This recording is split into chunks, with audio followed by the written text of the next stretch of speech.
Pas de vacances pour cet écosystème InsurTech. Pourquoi j'ai choisi d'intituler ainsi cette revue mensuelle des deals annoncée sur la scène InsurTech européenne? Tout d'abord, car il est de bon ton de souligner, parfois même de moquer, les vacances prises par les uns et les autres en Europe, le mois d'août allant parfois jusqu'à être considéré comme perdu par bon nombre d'acteurs. L'année dernière, d'ailleurs, il n'y avait eu aucune levée de fonds annoncée pendant cette période, et cette année, et comme plus souvent d'ailleurs, l'activité est faible mais pas nulle. Et c'est à l'Angleterre qu'on doit ces soubresauts. C'est intéressant d'ailleurs car en juillet déjà, c'était de l'autre côté de la Manche qu'il fallait regarder pour constater la dynamique la plus importante en Europe. L'Angleterre reprenait d'ailleurs à cette occasion la tête de l'activité InsurTech en Europe, alors que depuis le début de l'année, sur le premier semestre en l'occurrence, c'était la France qui était en tête avec le plus grand nombre de levées de fonds annoncées sur son sol. Les choses reviennent donc dans l'ordre en quelque sorte, puisque le UK est traditionnellement l'écosystème le plus actif en Europe, et ce depuis plusieurs années.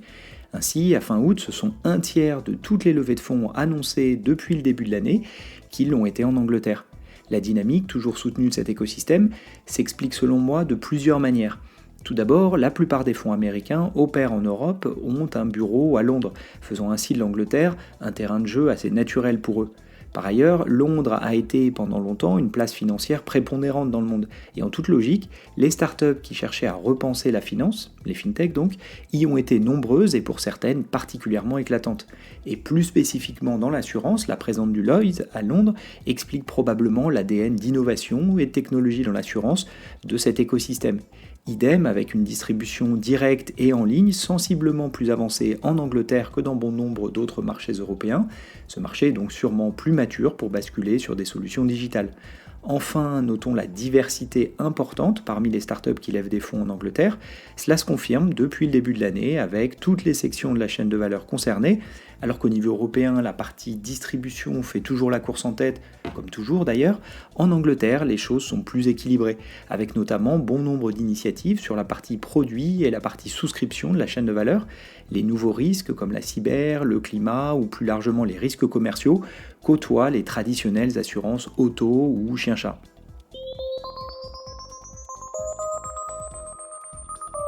Je vous propose maintenant de revenir comme chaque mois sur la dynamique d'investissement à l'œuvre sur la scène InsurTech européenne. Et le mois d'août a été calme comme à son habitude avec seulement 2 levées de fonds annoncées. Au total, c'est seulement 3 millions d'euros qui ont été investis. Vous l'aurez compris, les 2 startups concernées sont dans les premières étapes de leur parcours, en seed donc. Et comme pour illustrer la diversité des modèles évoqués précédemment, ces 2 startups explorent des parties différentes du marché. L'une est positionnée sur la partie souscription quand l'autre l'est sur la partie distribution. L'une propose de la technologie aux acteurs en place quand la seconde vend des produits d'assurance directement à ses clients finaux, en l'occurrence les TPE-PME. Notons au passage que les 2 levées ont un lien avec l'IA. Comme vous le constatez sans doute au quotidien, c'est clairement la technologie du moment, et vous le savez si vous suivez régulièrement ce podcast, l'IA dans l'assurance est particulièrement active, avec un tiers de toutes les levées depuis le début de l'année en lien avec cette technologie. Le mois d'août n'y échappe pas puisque les 2 startups revendiquent l'usage de l'IA au cœur de leur proposition de valeur. Bref, 2 deals annoncés pour 3 millions d'euros investis, c'est ce qu'il faut retenir du côté des chiffres.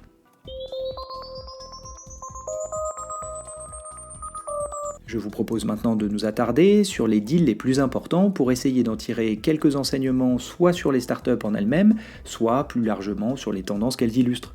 Commençons par Meshed sur la 2e marche du podium. La startup anglaise annonce un premier tour de financement d'un montant de 950 000 pounds. Le tour est réalisé auprès du fonds Hatch et du venture builder Founders Factory qui opère en lien avec Aviva. La levée de fonds doit permettre à la société de développer son offre d'assurance TPE-PME proposée en ligne sur son site internet.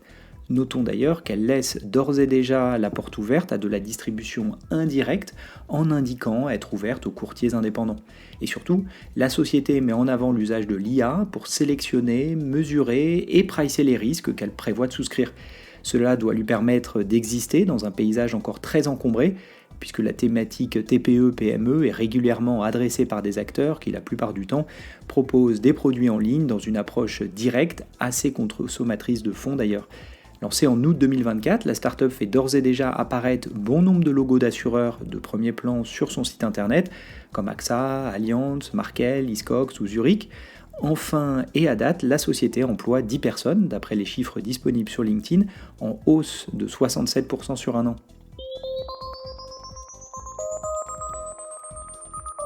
Enfin, sur la première marche du podium, c'est Novi qui annonce la plus grosse levée du mois. La start-up anglaise annonce un premier tour de 1,6 million de pounds. La levée est réalisée auprès de plusieurs fonds, l'allemand 42 Cap et le britannique InsurTech Gateway, qui investit d'ordinaire plutôt sur des tech-enabled MGA. Novi est un acteur B2B, c'est-à-dire qu'il développe de la technologie au service des assureurs en place.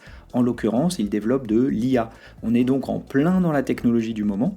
Notons cependant qu'il propose de s'attaquer à la partie souscription de la chaîne de valeur avec une proposition de valeur autour de la compréhension des risques complexes.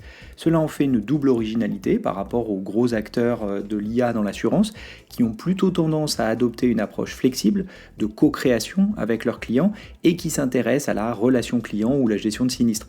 Ça n'est évidemment pas une généralité, mais plutôt une tendance qui se démarque. Novi est donc différente, même si, au-delà de ses intentions, la startup semble encore très jeune.